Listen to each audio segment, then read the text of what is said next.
الحسين أقدس عشيق خلى صيتي عروف، وهو دربي ومسلكي وعنا لا ما انحرف. So the history of why I became interested in Imam Hussein.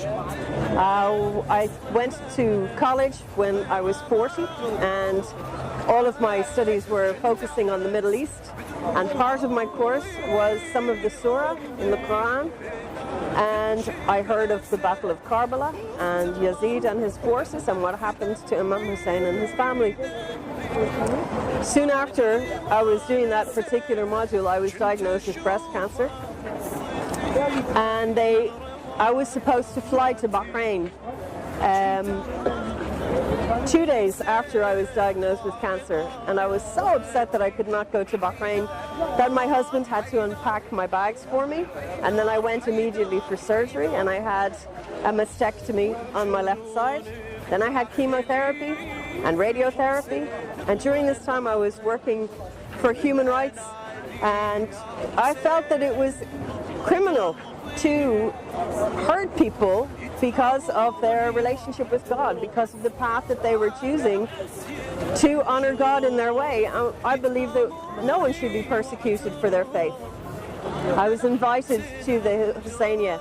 It was my first time to visit a mosque.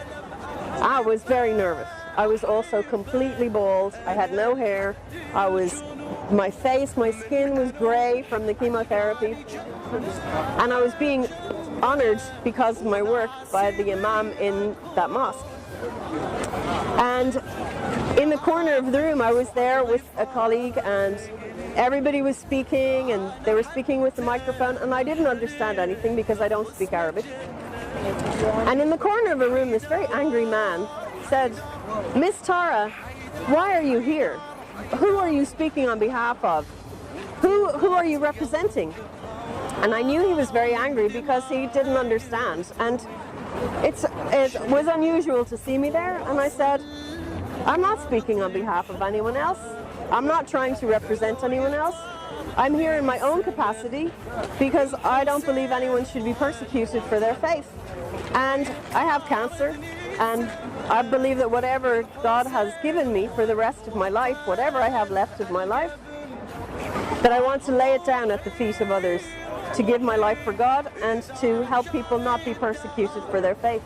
So this is why I'm here, and I'm very blessed to be here still after 6 years. So inshallah I can keep coming." I came to do the pilgrimage from Najaf to Karbala because I wanted to retrace the steps of Imam Hussein and his family. I know that it was 1,400 years ago, but at that time when he called and he said, "Who will help me?" no one came. And I know I'm late, but still I'm here, and I came because I want to be here for him. I want to pay homage to him. I want to visit his shrine and the shrine of his brother Abbas. I want to put my hands into the river that they could not get water from, and I want to put my hands in that water in the Euphrates. Before I came, people were asking me, "Why are you going to Iraq? You're crazy. What are you going to, and you're going alone to Iraq?" And I answered and said that I knew that I would meet people that I knew along the way. And what I'm noticing here is that there is such a wonderful spirit of peace on this road. And everybody is serving the pilgrims, from the children having cotton candy and popcorn and nuts to dates, and people massaging people's feet, and people fixing prams for children or for wheelchairs. There are people with sewing machines, and all of this is free. It's for the pilgrims. And the people who are serving all of this, the servants, they're the servants of Imam Hussein, and they're serving the pilgrimages, and it's their way of honoring Imam Hussein. They're here for him. And when I go home to Ireland, I don't know if anybody could believe this, because my mind is blown. I'm finding it very hard to search for the right words to use, but this is a really miraculous pilgrimage.